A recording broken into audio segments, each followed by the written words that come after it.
DJ के आगे यह डांस किसी शादी या पार्टी के समारोह में नहीं किया जा रहा, बल्कि एक शव यात्रा में किया जा रहा है।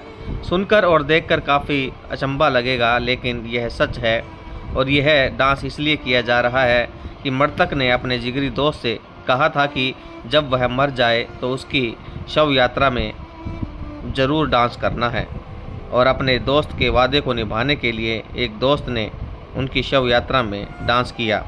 घटना मंदसौर की है, जहां के गांव जावसिया में अंबालाल प्रजापति ने अपने दोस्त सोहन लाल जैन की मृत्यु के बाद शव यात्रा में डांस किया।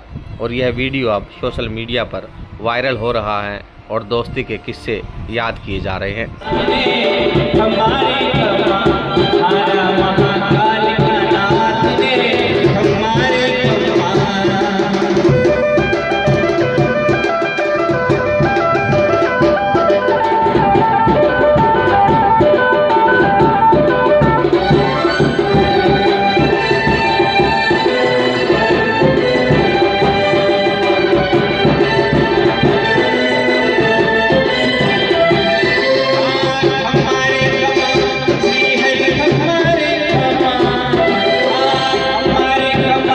श्री हरि